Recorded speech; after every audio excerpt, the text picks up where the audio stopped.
Hello, everybody. Happy Thursday. I hope you're doing well. Thank you so much for stopping by. Today is National Daughters Day. So, if you're a daughter, happy National Daughters Day to you. And if you have a daughter, happy National Daughters Day to your daughter. Today is also National Comic Book Day. So, figured I'd show a couple comic books. The first one here is Daffy Duck. It's a Dale comic. And it's from the year, 1956.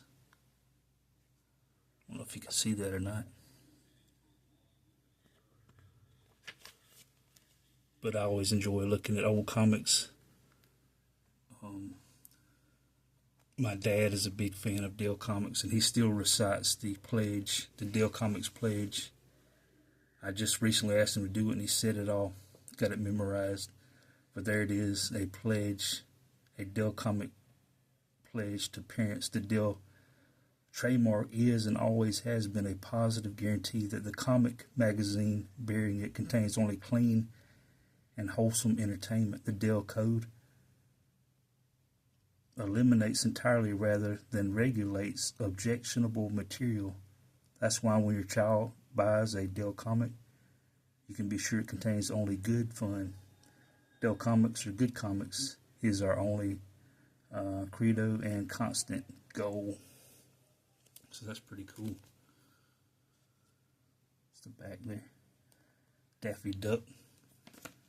What's your favorite comic book? I like to look at these old Dales of my dad's. My personal favorite is I like Daredevil and The Flash, but I like to read different kinds. But here's Roy Rogers. Pretty cool looking comic. It says a 52-page magazine.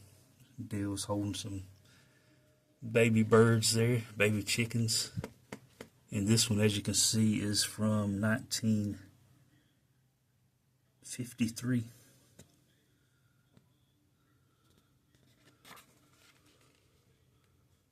So, happy National Comic Book Day.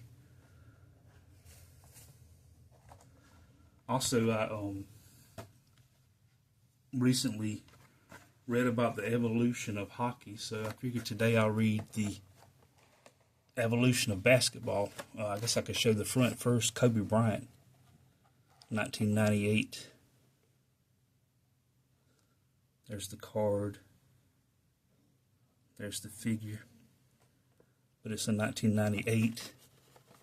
And then the on the back it talks about the evolution of basketball. It says in December 1891, James Naismith was asked to create an exciting indoor game that students could play during the winter. Naismith, a faculty member at the International YMCA Training School in Springfield, Massachusetts, had no idea he would invent what would become the most popular indoor sport in the nation. One of Naismith's favorite games was lacrosse. In lacrosse, players tried to hurl a ball into a box-shaped goal on the ground. Naismith thought the game would be too rough for indoors since students would barricade the box with their bodies. Then he came up with a solution. If the goal was raised high enough, players wouldn't be able to block it. To avoid tackling on the hard indoor floor, Naismith decided the players would not carry the ball. Instead, he chose a round ball that could be tossed and bounced from player to player. A soccer ball was originally used, followed by a stitched rubber ball. Through the years, it evolved into the unstitched rubber and leather basketball we know today, officially adopted in 1949. With a soccer ball tucked under his arm, Naismith headed for the gym and asked the superintendent for 2 boxes to use as goals. The superintendent had no boxes but did have 2 peach baskets. Naismith hung them from the bottom of the balcony 10 feet above the floor on opposite ends of the gym. Today, regulation basketball goals are still 10 feet high. Naismith divided the game into 2 15-minute halves with a 5-minute break in between. There were 2 teams with 9 players on each side. He tossed the ball in the air between 2 captains. Each tried to snatch the ball. This was basketball's first jump ball. According to legend, there was only one goal scored that day. A student in the balcony had to fish the ball out and toss it back into the game since nobody thought to cut a hole in the bottom of the basket. As the game became more popular, there were small holes cut in the basket so that a stick could be pushed through to get the ball out. Later, baskets had a cord dangling from the bottom that was yanked to make the ball drop. Finally, in 1912, the Rules Committee decided to have a hole cut so the ball would fall through on its own. It took 20 years from the birth of basketball for the baskets to resemble the ones we use today. Had the superintendent of the YMCA found boxes instead of peach baskets, there never may have been a game called basketball. Instead, today's most popular indoor sport might be known as box ball. So that's the evolution of basketball.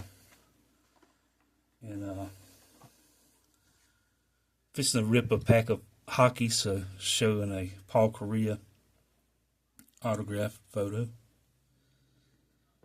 And then here is a 2024-2025 Upper Deck Series 1 pack. I'm always looking for Boston Bruins cards. So let's see what we got. NHL regular season's less than 2 weeks away. Looking forward to the new season.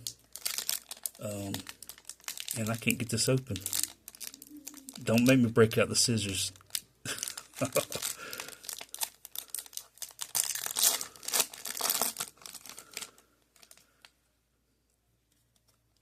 Alright.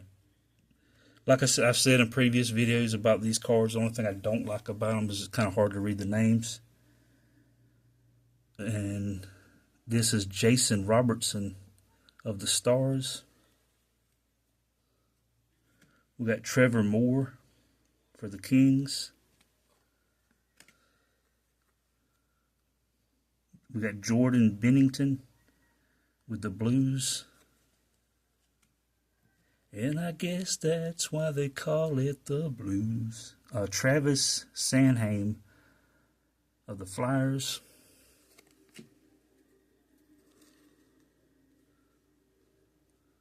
This is a cool card. It's a canvas card. UD Canvas. Quinn Hughes of the Vancouver Canucks. I like the texture of that card. It'd be great autographed right across there with the white background. There's the back. Upper Deck Canvas. A-lines for the Toronto Maple Leafs. We got Matthew Knies, Austin Matthews, and Mitch Marner.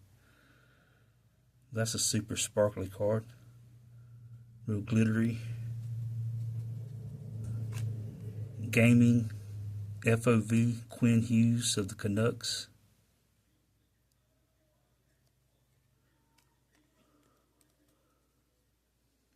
There's Quinn Hughes again, back-to-back Quinn Hughes. Arturi Lehkonen, the Avalanche.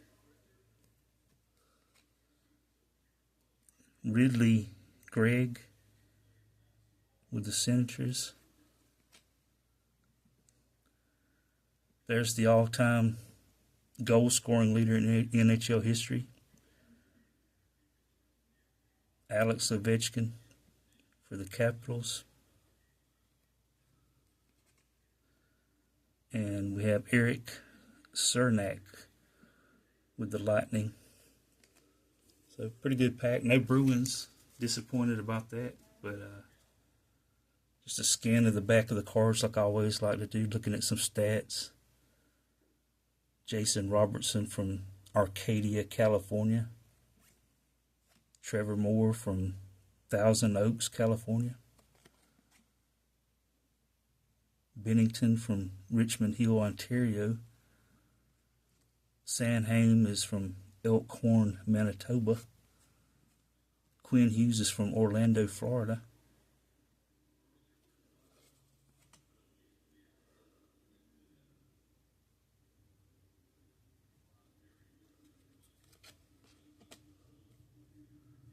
Quinn Hughes again.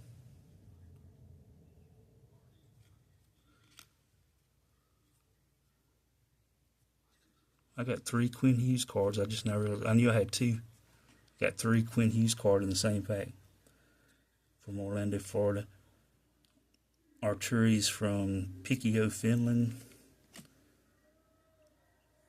Ridley is from Lethbridge, Alberta. Ovechkin is from Moscow, Russia. And Cernak is from Kosas, Slovakia. So there you have it.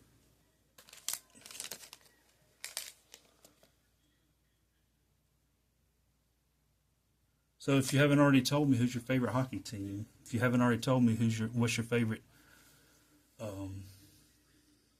comic book, and like I said, happy National Comic Book Day. Looking forward to first game of the NHL season, and happy National Daughters Day to all the daughters out there.